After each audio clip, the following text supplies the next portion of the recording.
దేవుడు మరొక సమయం దేవుని సన్నిధిలో నిలిచి ఆయన మహింపరచడానికై దేవుడు మనకు అనుగ్రహించిన మంచి సమయాన్ని బట్టి దేవుని స్తుతిస్తూ వాక్యంలోనికి వెళ్దాం.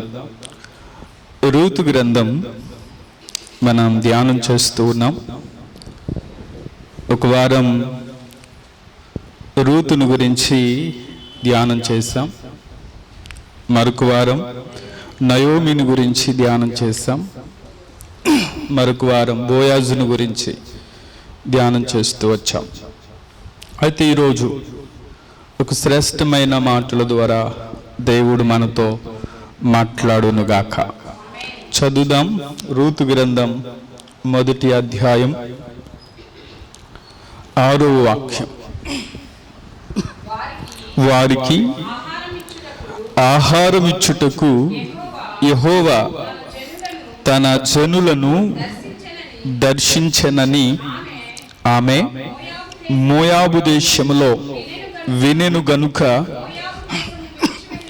మోయాబు దేశమును విడిచి వెళ్ళుటకై ఆమెయు ఆమె కోడండులను ప్రయాణమైరి. తలలు ఉంచుదాం, కళ్ళు మూసుకుందాం, చిన్న ప్రార్థన చేసి వాక్యాన్ని ధ్యానం చేద్దాం.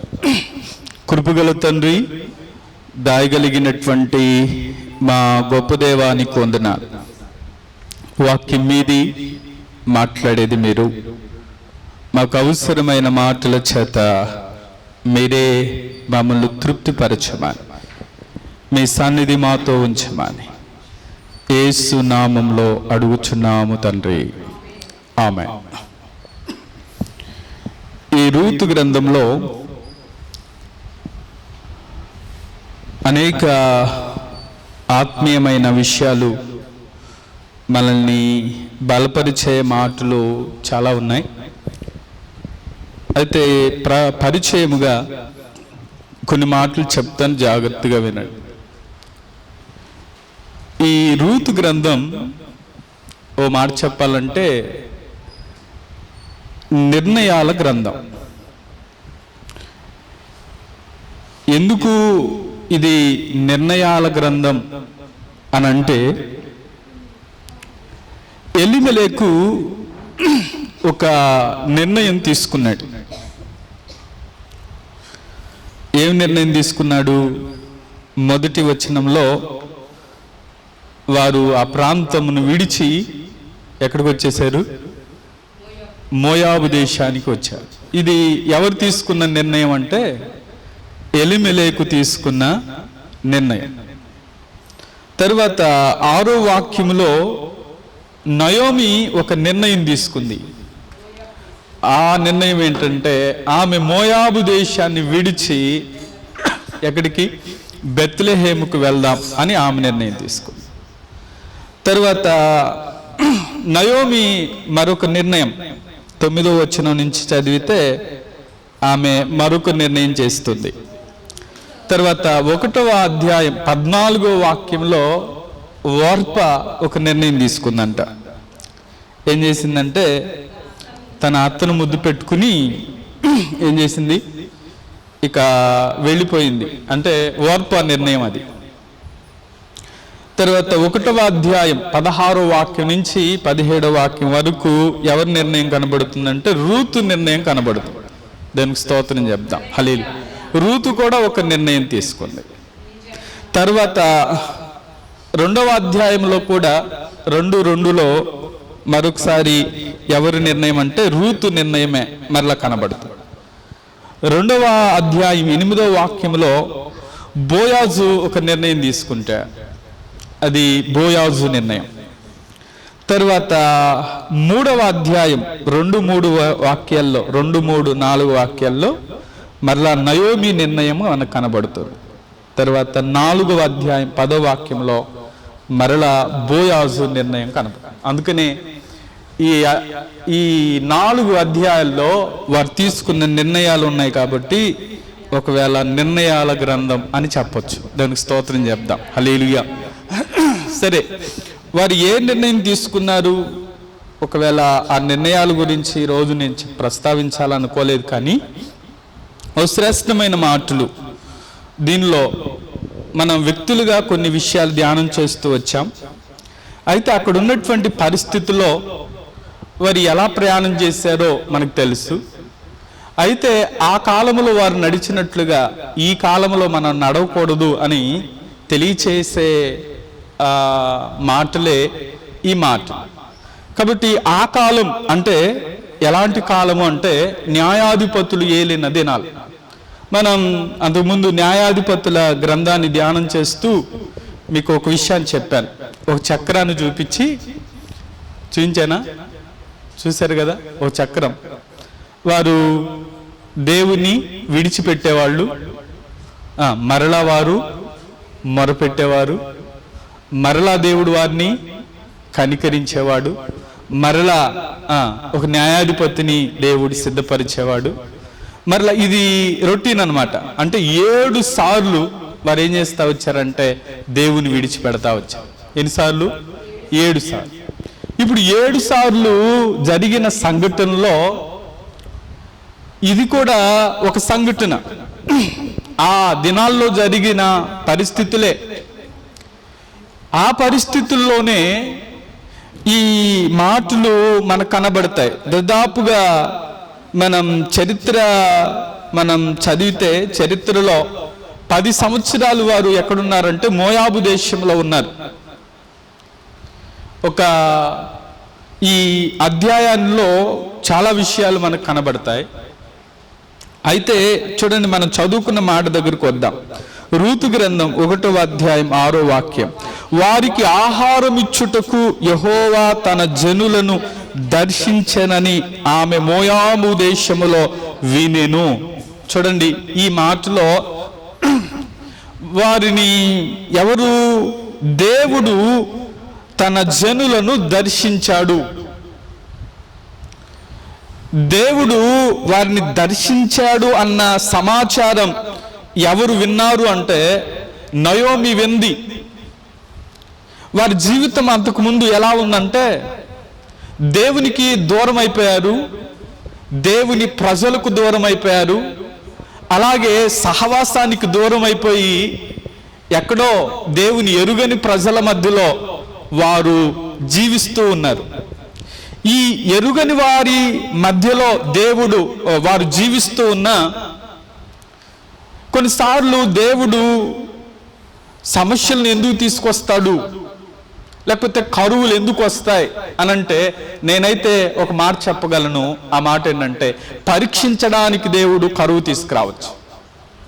ఇంకొక మాట చెప్పాలంటే ఒక వ్యక్తి అవిధేయతను బట్టి కూడా కరువు కాలాలలో ఉండొచ్చు. ఒక వ్యక్తి సమస్యల్లో వెళుతున్నాడు అని అంటే అతడు చేసిన దానికి లేకపోతే అవిధేయతను బట్టి ఒకవేళ తన జీవితంలో కరువును దేవుడు అనుమతించవచ్చు. ఒకవేళ దేవుడే పరీక్షించాలి అని అనుకున్నప్పుడు కూడా దేవుడు కరువును అనుమతించవచ్చు. అబ్రహాం జీవితంలో దేవుడు ఒకసారి కరువును అనుమతించాడు. ఆ కరువులో ఉండడా అంటే ఐగుప్తు దేశానికి వెళ్ళిపోయాడంట. మరలా తిరిగి వచ్చాడులండి. ఒకవేళ కరువును అనుమతించింది ఎందుకు అంటే తన యొక్క పాపపు స్థితిని దేవుడు తెలియచేయడానికి కూడా కరువును అనుమతించాడు.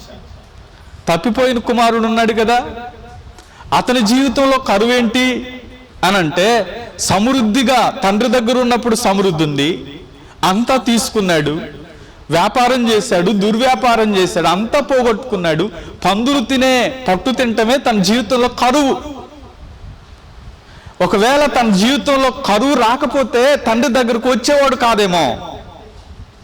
తనకి ఎప్పుడైతే బుద్ధి వచ్చిందో అప్పుడు తిరిగి తండ్రి దగ్గరకు ప్రయాణమై. కరువు రావడానికి పరీక్షించడానికి రావచ్చు విశ్వాసాన్ని. రెండవది ఒకవేళ అవిధేయతను బట్టి కూడా కొన్ని సందర్భాల్లో దేవుడు కరువును అనుమతించుతూ ఉండవచ్చు. అయితే గమనించండి, దాని పర్యావస్థానం కొన్నిసార్లు దేవుడు కఠినమైనటువంటి పరిస్థితుల్లో వారిని తీసుకువెళుతున్న తన ప్రజలను ఆయన దర్శించునుగాక. చూడండి, ఆయన నమ్మదగిన దేవుడు. ఆయన వాగ్దానం చేసిన దేవుడు నమ్మదగిన దేవుడు కాబట్టి తన ప్రజలను ఆయన దర్శించునుగాక. అందుకనే ఈరోజు ఒక 3 మాటలు చెప్తాను, జాగ్రత్త వినండి. ఆ మొదటి మాట ఏంటంటే కృపతో కూడిన దర్శనం. చెప్పండి మీ పక్కన వారితో, కృపతో కూడిన దర్శనం. ఎందుకు కృపతో కూడిన దర్శనం? కృపతోనే ఎందుకు దేవుడు దర్శిస్తాడు? గమనించండి. మనం ఒకవేళ నయోమి కుటుంబం వెళ్ళిపోయారు. వెళ్ళిపోయిన తర్వాత దేవుడు కొన్ని పరీక్షలు వారి జీవితంలో వచ్చాయి. నష్టమే జరిగింది, కొన్ని ప్రాణాలు పోయాయి. అయినా దేవుడు తన ప్రజలను దర్శించటానికి ఇష్టపడుతున్నాడు. దానికి స్తోత్రం చెప్దాం. హల్లెలూయా.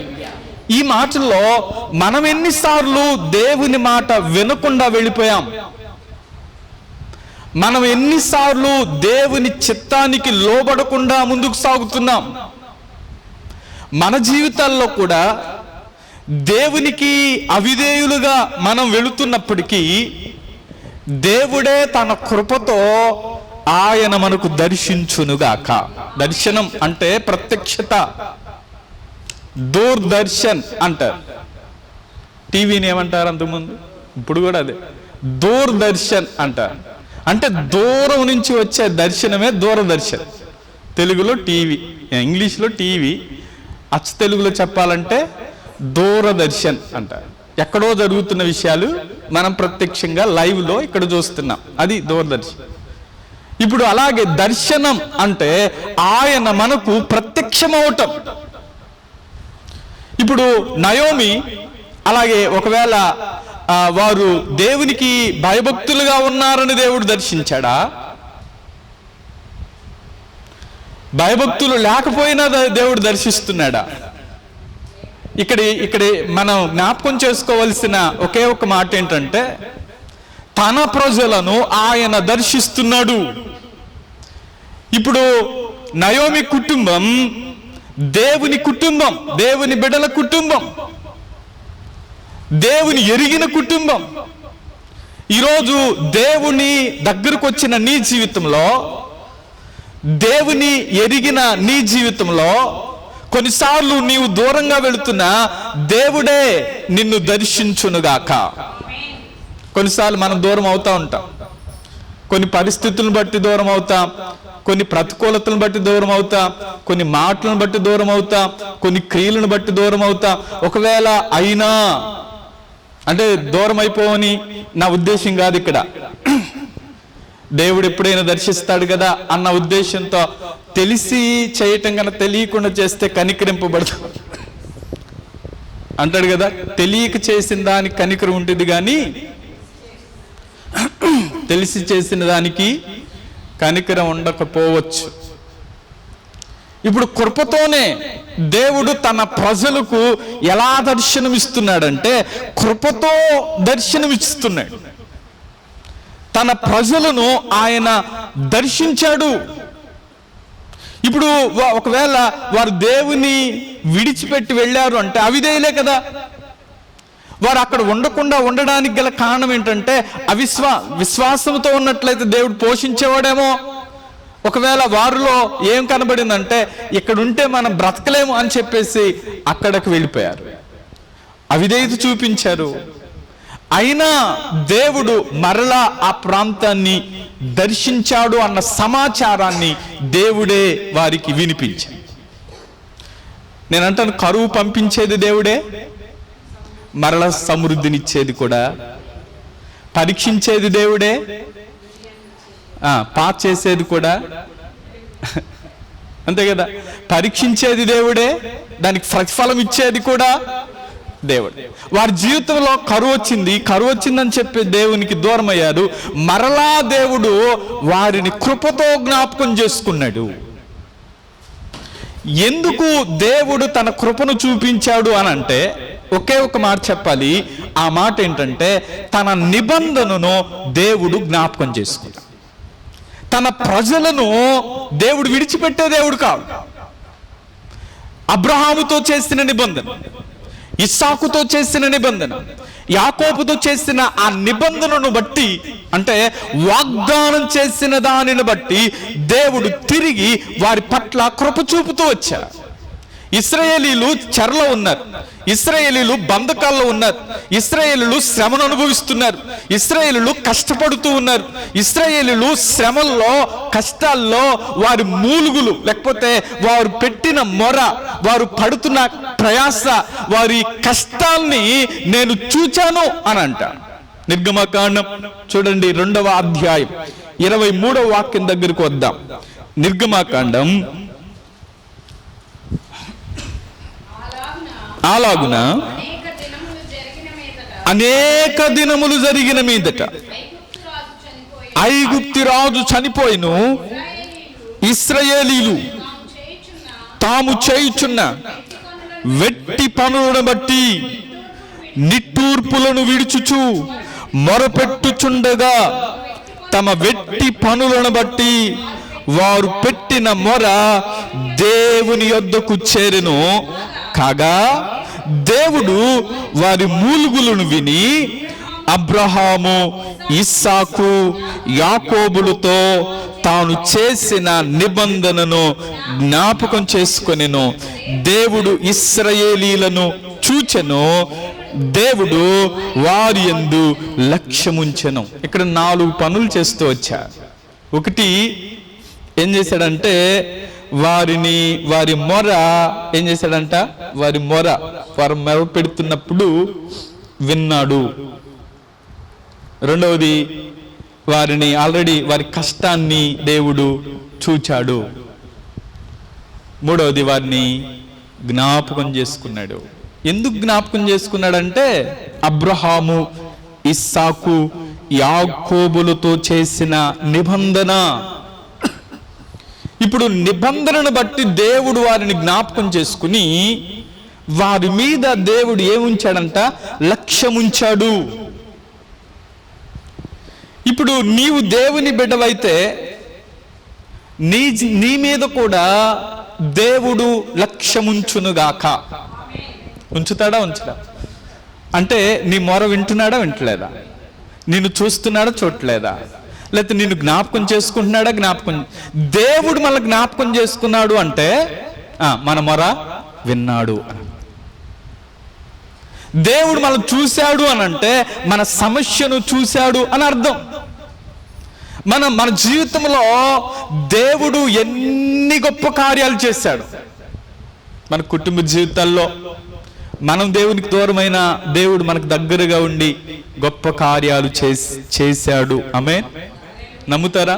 మనం కొన్నిసార్లు దూరమైనా ఆయన దగ్గరగా ఉండి మన జీవితాల్లో గొప్ప కార్యాలు చేశాడు. హల్లెలూయా. ఆనాడు వారి కుటుంబం కూడా దూరం అయింది, కానీ దేవుడు తన కృపతోనే జ్ఞాపకం చేసుకున్నాడు. ఎందుకు జ్ఞాపకం చేసుకున్నాడు అంటే నిబంధనను బట్టి, వాగ్దానం చేసిన దాన్ని బట్టి. ఇప్పుడు దేవుడు మనతో కూడా ఒక వాగ్దానం చేశాడు కాబట్టి ఆ వాగ్దానాన్ని బట్టి దేవుడు మనలను జ్ఞాపకం చేసుకొనుగాక. వాగ్దానం అంటే మాట, దేవుడు ఇచ్చిన మాట. నేను నిన్ను విడువను, ఏమాత్రమును ఎడబాయ, నేను నీకు తోడుగా ఉంటాను అన్నాడు అనుకో. ఇప్పుడు ఆయన విడిచిపెడతాడా? మన సమస్యలు ఎన్ని సమస్యలు వచ్చినా, ఎన్ని ఆటంకాలు వచ్చినా, ఎన్ని అవరోధాలు వచ్చినా, ఎన్ని బలహీనతలు వచ్చినా, వాటన్నిటిలో కూడా దేవుడు మనల్ని విడిచిపెట్టడు. దానికి స్తోత్రం చెప్దాం. హల్లెలూయా. కృపతో కూడిన దర్శనంలో వారిని ఎందుకు దర్శించాడు అని అంటే వారికి ఆహారం ఇవ్వడానికి దర్శనమిచ్చాడు. ఆమె అంతే కదా. ఆ మాటలో మనం రూతు గ్రంథం 1వ అధ్యాయం వారికి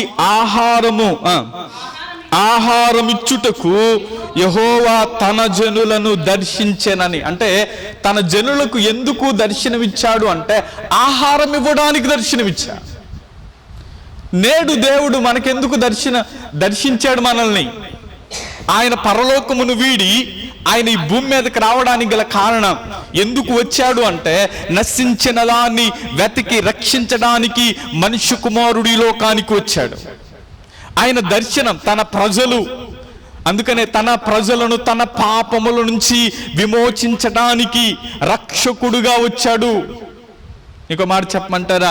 ఎందుకు ఇప్పుడు వచ్చాడు? అప్పుడేమో వారికి ఆహారం ఇవ్వడానికైతే, ఇప్పుడైతే జీవాహారం ఇవ్వడానికి వచ్చాడు. హల్లెలూయా.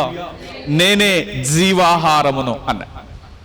అందుకని కృపచేత మనం రక్షించబడింది. ఎలా మనం రక్షించబడుతున్నాము అంటే, మనం ఏదో వెల ఇచ్చి మనం రక్షించబడట్లేదు.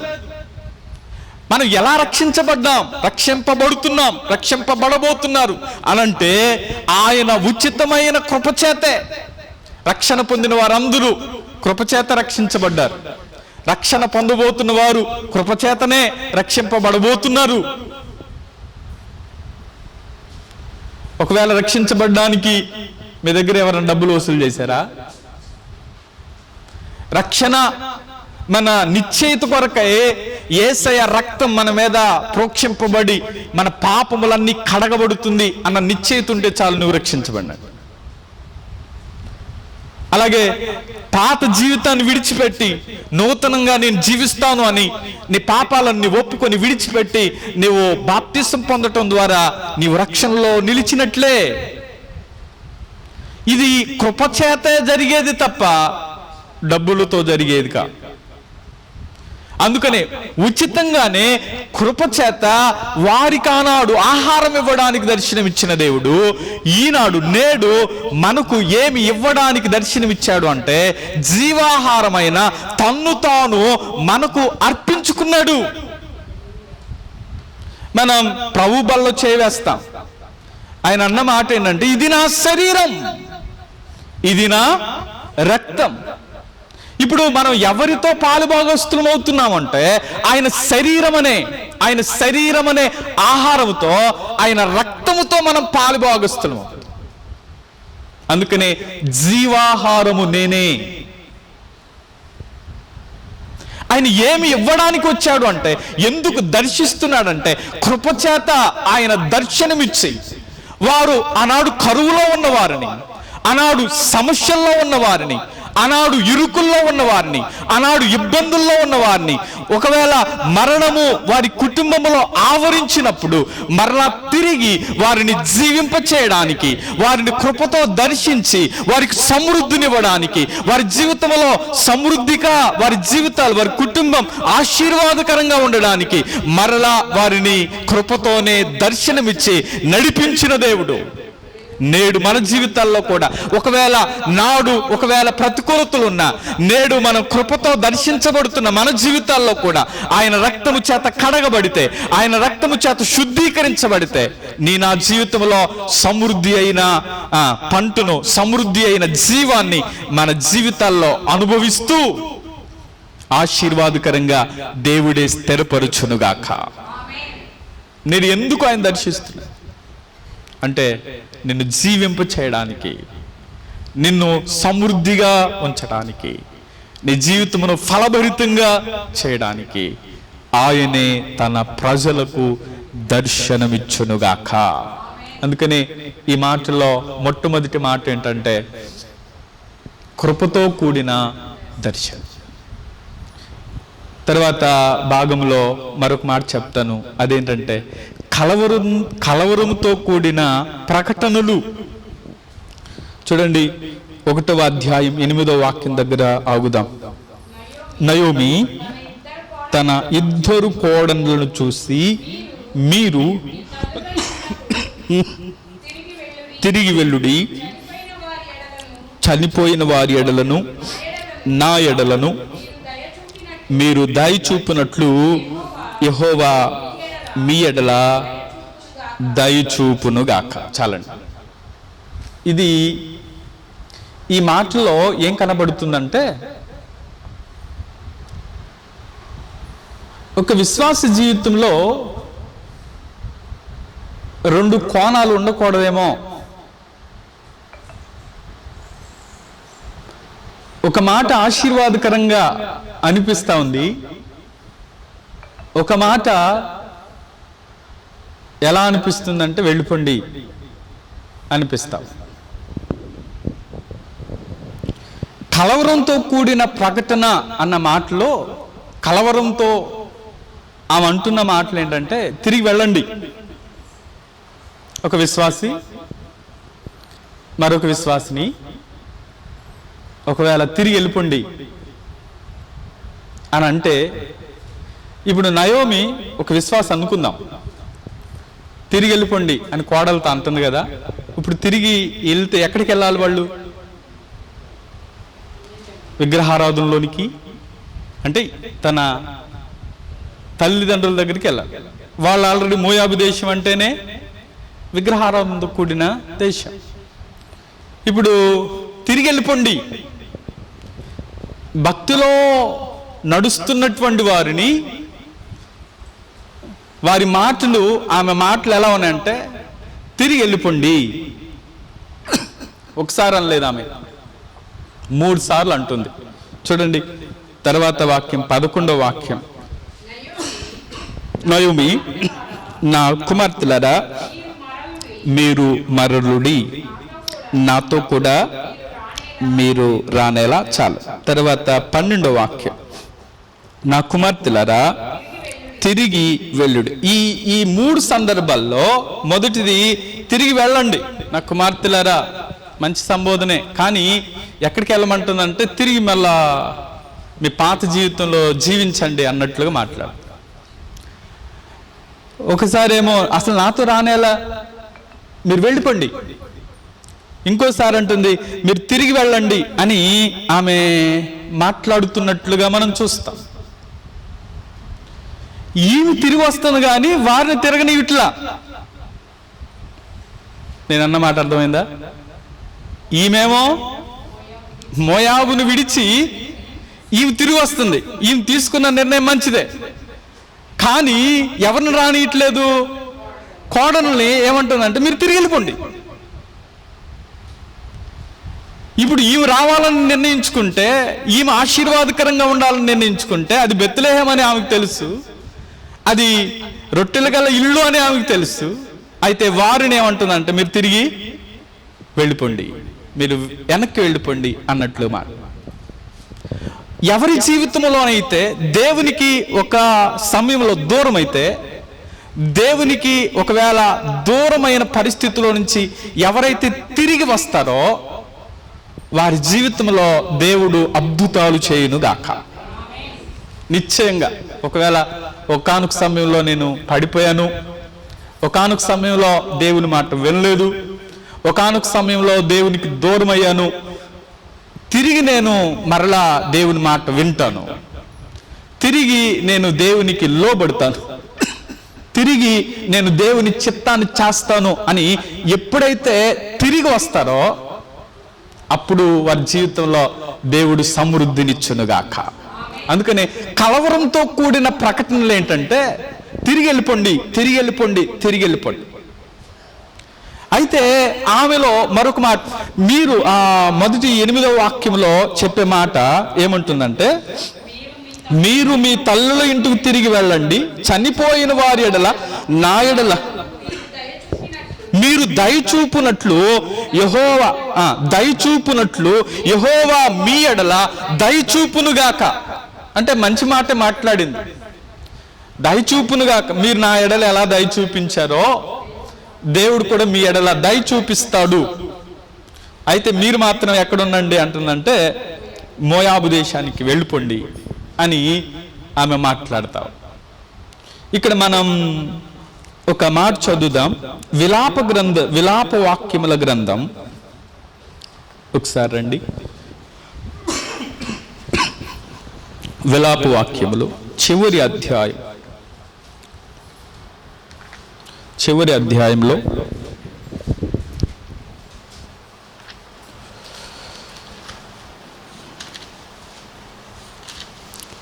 5వ అధ్యాయం 21వ వాక్యం. యెహోవా, నీవు మమ్మును నీ తట్టు త్రిప్పిన ఎడల మేము తిరిగెదము, మా పూర్వస్థితి మరలా మాకు కలగ చేయము. ఓ భక్తుడు ఈ విధంగా అంటున్నాడు, యెహోవా నీవు మమ్మును నీ తట్టు త్రిప్పిన ఎడల మేము తిరిగెదం. ఇప్పుడు ఒకవేళ ఒక వ్యక్తిని బలవంతంగా దేవుని వైపు మనం తిప్పగలమా? చెప్పండి. ఒక వ్యక్తిని బలవంతంగా మనం దేవుని యొద్దకు లాక్కు రాగలమా? తీసుకురాలేం. ఒకవేళ దేవుడు కొట్టాలి లేకపోతే దేవుడు సరిచేయాలనుకున్నప్పుడు ఏ ఎదురు దెబ్బలు తగిలైనా దేవుడు మరలా ఏం చేస్తాడు? ఆయన తిప్పుకుంటాడు. దేవుని స్తోత్రం, హల్లెలూయా. నేనైతే ఏమంటానంటే, ఆల్రెడీ దేవుని నమ్ముకున్నాం, దేవుళ్ళు స్థిరంగా ముందుకు సాగుతూ ఉంటే ఏ దెబ్బలు కొట్టడం అనుకుంటాను. నేను నా ఎదుటి వాళ్ళకు కూడా అదే చెబుతా, నువ్వు జాగ్రత్తగా ఉంటే దేవుడు నిన్ను క్రమంగా దేవుడు నడిపిస్తా ముందుకు సాగుతూ ఉంటాడు. ఒకవేళ ఎదురు దెబ్బలు తగ్గకుండా వెళ్ళాలంటే వాక్యానుసారంగా నడుస్తూ ముందుకు వెళ్ళాలి అని చెప్తా. ఇప్పుడు ఈ మాటలో నీవు మమ్మను నీ తట్టు తిప్పిన యెడల మేము తిరిగెదము, ఆ మాట చెప్పంటాడు, మా పూర్వస్థితి మరలా మాకు కలగచేయి. ఇప్పుడు నయోమి, ఒకవేళ నేను తిరుగుతున్నానయ్యా, మరలా నేను అంతకుముందు ఎలా సమృద్ధిగా ఉన్నానో అలా కలగచేయ్యా అని అడిగితే దేవుడు తప్పకుండా సమృద్ధిని కలగచేయునుగాక. ఇక్కడ ఒకే మాట, నేను తిరుగుతాను, దేవుని వైపు తిరుగుతాను అని అంటే దేవుడే వారి జీవితాల్లో వారి దగ్గరకు వచ్చి వారిని ఆశీర్వదించునుగాక. చూడండి, యాకోబు పత్రికలో 4వ అధ్యాయం 8వ వాక్యములో ఈ మాట మనకు కనబడుతుంది. యాకోబు పత్రిక 4వ అధ్యాయం 8వ వాక్యం, దేవుని యొద్దకు రండి, అప్పుడు ఆయన మీ యొద్దకు వచ్చును, మీ చేతులను శుభ్రం చేసుకోండి, ద్విమనస్కులారా మీ హృదయాలు పరిశుద్ధపరచుకోండి. చూడండి, ఈ మొదటి మాట, దేవుని యొద్దకు రండి, అప్పుడు ఆయన మీ యొద్దకు వచ్చును. ఇప్పుడు మనం దేవుని దగ్గరికి రావడం అంటే మనం తిరిగితే, దేవుని వైపు తిరిగితే దేవుడు మన యొద్దకు వచ్చునుగాక. కాబట్టి మనం దేవుని దగ్గరికి రావాలి, దేవుడు ఆయన మన యొద్దకు వస్తాడు. అందుకనే మా పూర్వస్థితి మాకు మరలా కలగచేయి. ఒకవేళ పూర్వం భక్తి జీవితంలో ఒకవేళ బాగానే ఉన్నప్పుడు వారి జీవితంలో ఆ భక్తిని కొనసాగించటానికి, ఆ దీవెను కొనసాగించటానికి మనం ఏం చేయాలంటే, తిరిగి దేవుని వైపు దగ్గరకు వస్తున్నప్పుడు దేవుడే మన యొద్దకు వచ్చి మనలను ఆశీర్వదించునుగాక. చూడండి, ఇక్కడ దేవుని దగ్గరకు రావటం, వారి జీవితమును మలుచుకోవటం. ఒకసారి మలాకీ గ్రంథంలో కూడా ఒక మాట చదువుదాం. మలాకీ గ్రంథం 3వ అధ్యాయం 7వ వాక్యం. మలాకీ గ్రంథం 3వ అధ్యాయం 7వ వాక్యం చదువు. సైన్యములకు అధిపతియగు యెహోవా దూతలు గనుక జనులు వారి నోట ధర్మశాస్త్ర విధులను నేర్చుకొందురు. ఏం చదువుతున్నారా? మలాకీ గ్రంథం 3:7, మీ పితరుల నాటు నుండి మీరు నా కట్టడలను గైకొనక వాటిని త్రోసివేసిరి, అయితే మీరు నా తట్టు తిరిగిన యెడల నేను మీ తట్టు తిరుగుదునని సైన్యములకు అధిపతియగు యెహోవా సెలవీయగా. చాలు, ఇక్కడ ఏమంటే, మీరు నా తట్టు తిరిగితే నేను మీ తట్టు తిరుగుతా. దానికి స్తోత్రం చెప్దాం, హల్లెలూయా. ఇప్పుడు మనం దేవుని తట్టు తిరిగితే దేవుడు మన తట్టు తిరుగుతాడు. మనం దేవుని తట్టు తిరగటం అంటే దేవుడిచ్చిన ఆజ్ఞలు అనుసరిస్తూ మనం ముందుకు సాగుతున్నప్పుడు, నేడు నేను నీకు ఆజ్ఞాపించుచున్న ఆజ్ఞలన్నీ అనుసరించి నడిచిన ఎడల ఈ దీవెనలన్నీ నీ మీదికి వచ్చి నీకు ప్రాప్తిస్తాయి. ఇప్పుడు దేవుని మాట వింటే మనం ఎలా ఉంటామంటే దీవెనకరంగా ఉంటాం. దేవుని మాట వినకపోతే మన జీవితాల్లో దీవెనకరంగా ఉండలేం. అందుకనే నయోమి ఒకవేళ అక్కడ సందర్భాన్ని బట్టి మాట్లాడుతున్న మాట ఏంటంటే, ఆమె కలవరంతో కూడిన ప్రకటన ఏంటంటే, వెళ్ళిపోండి, తిరిగి వెళ్ళిపోండి. ఇక్కడ ఒక మాట చెప్తాను, జాగ్రత్త వినండి. ఒక అవిశ్వాసి యొక్క అవిశ్వాసములో, అలాగే ఒక వ్యక్తి పడిపోయిన, ఒకవేళ ఒక వ్యక్తి మరొక వ్యక్తికి సలహా ఇస్తే అది ఎలా ఉంటుందంటే, అందుకనే ఒక దైవజనులు చెప్తూ, పడిపోయినటువంటి వ్యక్తి యొక్క సలహాలు తీసుకోకపోవటం మంచిది అని అంటారు. ఎవరి సలహాలు తీసుకోకూడదు? ఒకవేళ విశ్వాసంలో దిగజారిపోయిన, లేకపోతే విశ్వాసంలో పడిపోయిన వారు మరొక విశ్వాసిని ప్రోత్సహిస్తే ఎలా ఉంటుంది? ఓ పడిపోయిన వాడు, సహోదరు అంటున్నా, గుడ్డివాడు, ఒక గుడ్డివాడు మరొక గుడ్డివాడికి చూపులు. ఒక అవిశ్వాసి మరొక విశ్వాసికి మంచి సలహా ఇవ్వలేడు. ఎవరు ఇవ్వగలరు అంటే, స్థిరంగా నిలబడి స్థిరంగా విశ్వాసంలో కొనసాగుతూ, విశ్వాసములో ముందుకు మనం కొనసాగుతూ ఉన్నప్పుడు మనం ఏమి ఇవ్వగలమంటే సరైన ఒక సలహా ఇవ్వగలం. దానికి స్తోత్రం. మనమే చేయకపోతే ఎదుటివాని చేయమని ఎలా చెప్పగలం? ఒక వ్యక్తి తప్పు చేశాడు అని తెలుసు, అయితే అతడు పశ్చాత్తాపపడటం అనేది కనబడవలసిన క్రియ దావీదు జీవితంలో జరిగినట్లుగా. ఇప్పుడు నాతాన్నే దేవుడు ఎందుకు, ప్రవక్తనే ఎందుకు పంపాడు అని అంటే తను సరిచేయడానికే పంపాడు. కొంతమంది పర్లేదు, నువ్వు ఎలా జీవించినా పర్లేదు, దేవుడు మాత్రం కృప చూపుతాడు, ఆశీర్వదిస్తాడు అని అంటే అది ఎంతవరకు సమంజసం? అది తప్పుడు బోధ కాదా? దేవుడు మనల్ని బట్టి ఆశీర్వదించాలి అని అంటే మన యథార్థతను బట్టి కాదా? మన భక్తిని బట్టి కాదా? మన విశ్వాసాన్ని బట్టి కాదా? కొంతమంది ఇచ్చే సలహాలు ఎలా ఉన్నాయంటే, ఎలా ఉన్నా పర్లేదు. ఒక పడిపోయిన వ్యక్తి, విశ్వాసంలో దిగజారిపోయిన వ్యక్తి మరొక విశ్వాసికి సలహా ఇవ్వలేడు, ఇచ్చినది ప్రయోజనంగా ఉండదు. ఎవరివ్వాలి? నువ్వు స్థిరంగా ఉండి, నువ్వు నిలబడి, నువ్వు నడుస్తూ, అప్పుడు ఎదుటివానికి ఒక సలహా ఇవ్వు. అది ఫలభరితంగా దేవుడు చేయునుగాక. నిశ్చయంగా మన జీవితంలో, ఎదుటివారి జీవితంలో అది ఫలభరితంగా ఉండాలి అని అంటే మనం చేసేది చెప్తే అది ఫలభరితంగా మారుతుంది. ఆమె ఒకవేళ మనం చేయింది చెప్తే అది ఫలభరితంగా ఉండకపోవచ్చు. కలవరంతోనే ఆమె మాట్లాడింది, అయితే ఒక ఆమెమో ఆ మాటలకు లోబడిపోయి వెళ్ళిపోయింది. ఆమె జీవితం గురించి ఇక ప్రస్తావనే లేదు. ఒక ఆమె లేదు, నీ జనమే నా జనం, నీ దేవుడే నా దేవుడు అని ఆమె వెంబడించింది. ఇక్కడ ఇంకో మాట చెప్తా, మనం ఎవరినైనా గద్దించే ముందు బైబిల్ చెప్పే సిద్ధాంతం అయితే వారిని అభినందించిన తర్వాత గద్దించాలంట. ఇది నా సలహా కాదు, దేవుని వాక్యంలో చెప్పే మాట. ఒకవేళ నేను కూడా ఫాలో అవ్వాలనుకుంటున్నాను. ఒకవేళ గద్దించే ముందు అభినందించి గద్దించాలి. ఇది ఒకసారి మా బ్లెస్సీతో వాడినట్టుండ, అన్నీ బాగానే ఉన్నాయి కానీ అని. ఏది ఎక్కడ కనపడుతుందంటే మనకి ప్రకటన గ్రంథంలో అపోస్తలుడైనటువంటి యోహాను ఎఫెసీ సంఘం గురించి ప్రస్తావిస్తూ చూడండి, 2వ అధ్యాయం 3వ వాక్యం చదవండి. 2వ అధ్యాయం 2వ వాక్యమే. నీ క్రియలను, నీ కష్టమును, నీ సహనమును నేనెరుగుదును.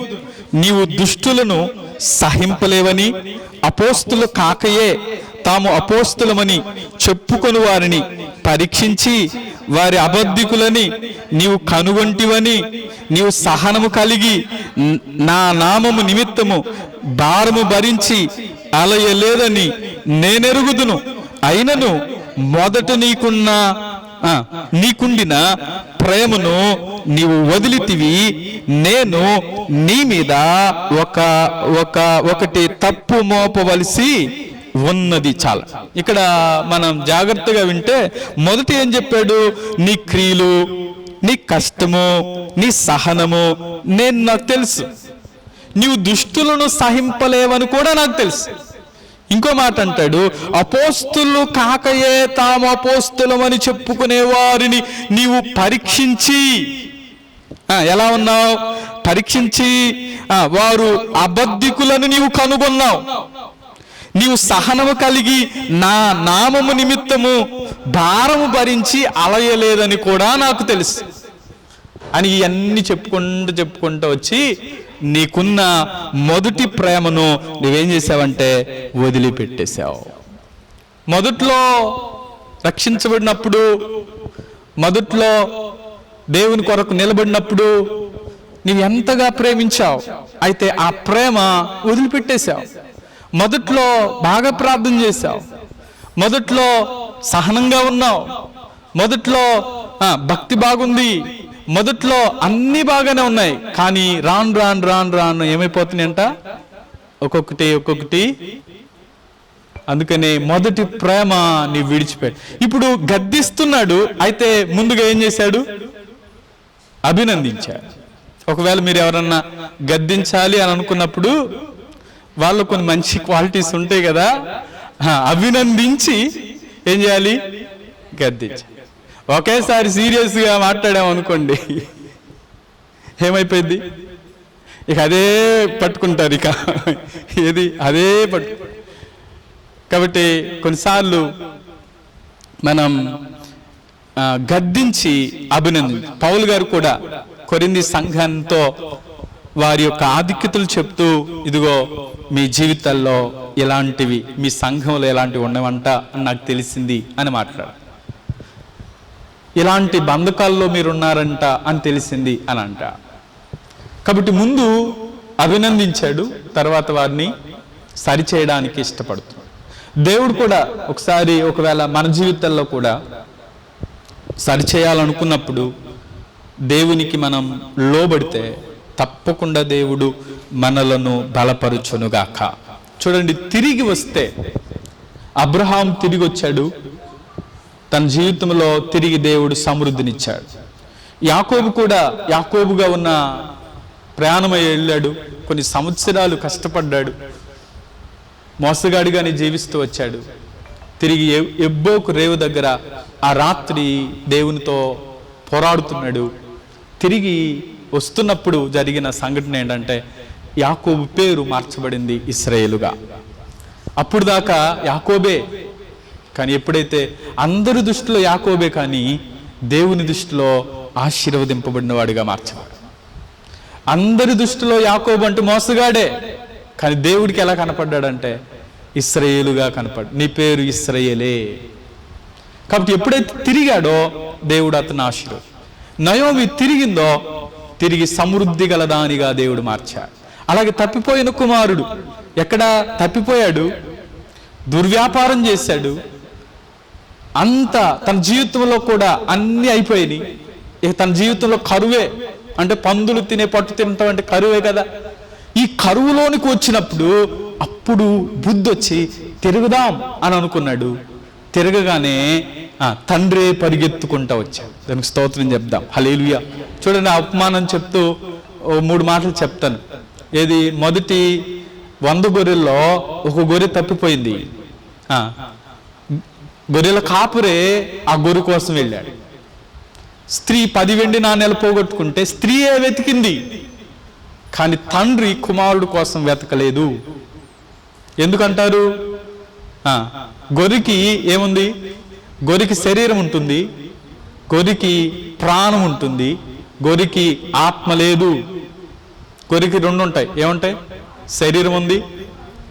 శరీరం ఉందా? శరీరం అంటే మనం తినే మాంసమే శరీరం. రెండవది ప్రాణం ఉంది. అది చస్తే మనం కోసుకుంటాం, అంటే ప్రాణం ఉంది. కానీ దానికి ఏం లేదు? ఆత్మ లేదు. ఇప్పుడు స్త్రీ దగ్గర పోగొట్టుకున్న వెండి నాణ్యాలకు కూడా ఏముంది? శరీరం మాత్రమే ఉంది. అది ఎక్కడేస్తే అక్కడే ఉంటుంది. దానికోసం మనమే వెళ్ళాలి తప్ప అది మన దగ్గరికి రాదు. అయితే మనిషికి 3 ఉన్నాయి. శరీరం ఉంది, ప్రాణం ఉంది, ఆత్మ కూడా. ఇప్పుడు ఈ ఆత్మ ఎప్పుడు గద్దించింది అని అంటే, తీసుకెళ్ళిపోయినప్పుడు బాగానే ఉంది. ఎప్పుడు? నా ఆస్తి నాకు ఇచ్చేయి, నేను వెళ్తా అని వ్యాపారం చేసి అది చేసి ఇది చేసి మొత్తం పోగొట్టుకుని ఇప్పుడు ఒక పందులు తినే, అంటే ఒక పందుల యజమాని దగ్గరికి వెళ్ళి, అయ్యా నేను పని ఉంటా నాకు భోజనం పెట్టు అంటాడు. భోజనం పెట్టబోతే వీడేం చేస్తున్నాడు, పందులు తినే పొట్టు తిందా అన్నప్పుడు లోపల ఉన్న ఆత్మ గద్దిస్తా ఉంది, ఒరివరివరా నీ తండ్రి ఇంట్లో ఎంతమంది పనోళ్ళు చక్కగా రోజు 4 పూటలు తింటున్నారా? ఎన్ని పూటలు? 3 పూటలే. ఎన్ని? 3 పూటలు చక్కగా తింటున్నారు. నీకు ఒక పూట తినటానికి కూడా నీకేం దొరకట్లేదు, సరిగా ఏం దొరకలేదు అని బుద్ధి వచ్చినప్పుడు ఇక తండ్రి ఇంటికి బయలుదేరాడు. ఇక చూడండి ఆశ్చర్యం, తండ్రి ఇంటికి బయలుదేరాడు, కానీ తండ్రి ఇంటి దగ్గర నుంచి దూరంగా చూస్తున్నాడంట. ఎప్పుడన్నా వస్తాడేమో నా కొడుకు, ఎప్పుడైనా తిరిగి వస్తాడేమో అని చూస్తా ఉన్నాడు. కనపడంగానే తండ్రి అప్పుడు పరిగెత్తుకుంటా వెళ్ళాడు. తను తిరిగాడు అన్న విషయం దేవునికి తెలియగానే దేవుడే మన దగ్గర పరిగెత్తుకొచ్చునుగాక. నేను మాట వింటానయ్యా అని నువ్వు నీ నోట్తో అంటగా అనగానే నీ జీవితంలో ఇక కార్యాలు చేయటం దేవుడే ప్రారంభించేస్తాడు. ఆమె దేవుని యొద్దకు రండి, అప్పుడు ఆయన మీ యొద్దకు వచ్చు. నువ్వు దేవుని సన్నిధిలోకి వస్తే ఆయన నీ దగ్గర రావటం ప్రారంభించేస్తాడు. నువ్వు దేవుని వైపు తిరగటం ప్రారంభిస్తే ఆయన నీ తట్టు తిరగటం ప్రారంభిస్తాడు. ఇప్పుడు యాకోబు ఎప్పుడైతే తిరిగి తన ఇంటికి రావడానికి బయలుదేరాడో, ఎప్పుడైతే తన జీవితం మారిపోయిందో అప్పుడు దేవుడు ఆశీర్వదించడం మొదలు పెట్టాడు. అబ్రహాం జీవితంలో కూడా కరువు వచ్చిందని వెళ్ళాడు, మరలా తిరిగి మరలా కానానుకు వచ్చినప్పుడే మరలా సమృద్ధిని చూడగలిగాడు అబ్రహాం. నయోమి జీవితంలో కూడా వెళ్ళినప్పుడేమో అన్ని సమస్యలే, అన్ని కరువులే. మరలా ఎప్పుడైతే ఆహారం దొరికిందంట, దేవుడే దర్శించాడంట, ఎప్పుడైతే తిరిగి ప్రయాణమైందో తన జీవితంలో సమృద్ధిగా మార్చబడి ఈరోజు ఆ జీవితంలో కలవరంతో కూడిన కొన్ని ప్రకటనలు చేసినా తిరిగి సమృద్ధి గలదానిగా స్థిరపరచబడి ఈరోజు మన జీవితంలో కూడా మన మాటలు అవిశ్వాసముతో కూడిన మాటలు మన నోట ఉండకుండా విశ్వాసంతో కూడినటువంటి మాటలతో మన జీవితాన్ని కొనసాగించుదుముగాక. కాబట్టి ఎన్ని కఠినమైన పరిస్థితుల్లో అయినా ఆ కఠినమైన పరిస్థితుల్లో ఆ కుటుంబాన్ని దేవుడు కట్టాడు. అందుకనే 3 విషయాలు చెప్తానన్నాను కదా. మొదటిది కృపతో కూడిన దర్శనం, రెండవది కఠినమైన కలవంతో కూడిన ప్రకటనలు, మూడవది కఠినమైన పరీక్షలు. ఈ కఠినమైన పరీక్షలు అంటే దేవుడు మనకు స్వేచ్ఛ ఇచ్చాడు. ఈ స్వేచ్ఛలో మాట వినకుండా వెళ్ళటం ద్వారా అవ్వాదాములు తెచ్చుకున్న ఏది మనోనేత్ర గుడ్డితనం, ఒకవేళ ఆ మంచి చెడులు తెలివినిచ్చే ఆ ఫలం తినటం వల్ల వారు త్రోసివేయబడ్డారు. ఇప్పుడు ఎప్పుడైతే తిరిగారో ఆ తిరిగిన వారి జీవితాల్లో ఎలా సమృద్ధినిచ్చాడో అలాగే స్వేచ్ఛ దేవుడు మనకి ఇచ్చింది ఏంటంటే స్వేచ్ఛ.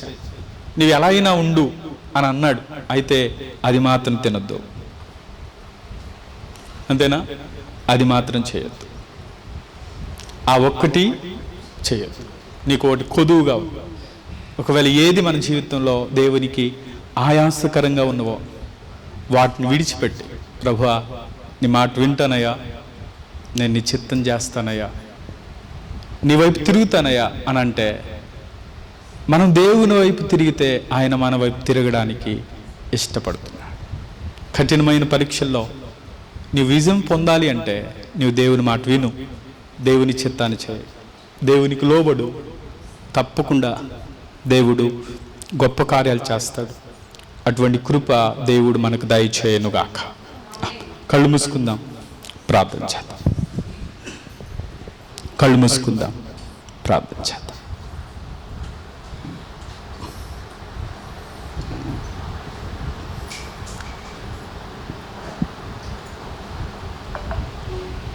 కఠినమైన పరిస్థితుల్లో,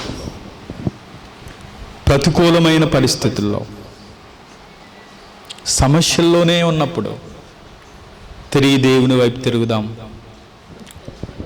తిరిగి దేవుని ప్రాంతానికి వెళ్దాం. దేవుని మాట విందాం అని ఎప్పుడైతే వారు ప్రయాణమయ్యారో దేవుడు వారిని సమృద్ధిగా మార్చేశాడు. వారి జీవితంలో దేవుడు గొప్ప కార్యాలు చేస్తూ వచ్చాడు. ఈరోజు ఒకవేళ ఏ పరిస్థితుల్లో నీవు దేవుని వైపు కాకుండా దేవునికి వెనుక తట్టు తిరిగావా, ఒకవేళ కొన్ని పరిస్థితుల్లో దేవుని మాట వినకుండా ఒకవేళ నువ్వు ముందుకు వెళ్తే, ఇప్పుడైనా దేవుని ఎద్దుకు రండి, అప్పుడు ఆయన మీ ఎద్దుకు వస్తాయి. నీవు దేవుని తట్టు తిరిగితే ఆయన నీ తట్టు తిరుగుతాడు. మరలా పూర్వపు స్థితి ఆయన కలగ చేయగలిగిన దేవుడు. ప్రభువా,